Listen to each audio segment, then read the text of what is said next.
certo mai lo giuro, se tradisci non perdono. Italian ഒരു പാട്ടുകാരിയുടെ പാട്ടൊക്കെ കേട്ട് ഞങ്ങളിങ്ങനെ ആസ്വദിച്ച് പിന്നെ മുന്നോട്ട് നടന്നു. അങ്ങനെ നടന്നപ്പോഴാണ് ഒരു പഴയൊരു ഫോർട്ടിൻ്റെ അവശിഷ്ടങ്ങൾ കണ്ടത്. ഇപ്പോൾ വലിയ കാര്യമായിട്ട് അവരൊന്നും മെയിൻറ്റെയിൻ ചെയ്യുന്നില്ല, പക്ഷേ ആളുകൾ ഇങ്ങനെ ഇതൊക്കെ കാണാനായിട്ട് വരുന്നുണ്ട് കേട്ടോ. പുല്ലും പിടിച്ച് ആരും വൃത്തിയുടെയൊക്കെ ആയിട്ടാണ് കിടക്കുന്നത്. അങ്ങനെ നടന്ന് ഞങ്ങൾ സാധാരണക്കാരുടെ ഒരു ഷോപ്പിംഗ് മാളിലെത്തിയിട്ടോ. യൂറോപ്പുകാരുടെ ഏറ്റവും ഫേവററ്റ് ആയിട്ടുള്ള ഒരു സ്ഥലമാണിത്, ഈ സറ എന്ന് പറയുന്ന ഒരു ഷോപ്പിംഗ് സെൻറ്റർ. ഇവിടെ എല്ലാ ലൊട്ടിലൊട്ടുക്ക് സാധനങ്ങളും കിട്ടും. അത്യാവശ്യം സ്റ്റാൻഡേർഡും ഉണ്ട്. എന്നാൽ നമുക്ക് സാധാരണക്കാർക്ക് പോയി ഷോപ്പിംഗ് ഒക്കെ ചെയ്യാൻ പറ്റുന്നൊരു സ്ഥലമാണ് കേട്ടോ.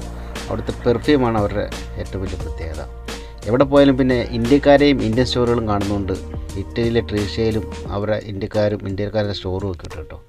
എന്തായാലും വളരെ നല്ലൊരു യാത്രയായിരുന്നു ഞങ്ങളത്. തിരിച്ചു പോകുന്ന വഴിക്കാണ് ഒരു ചെറിയൊരു ബസ് സ്റ്റോപ്പ് കണ്ടത്.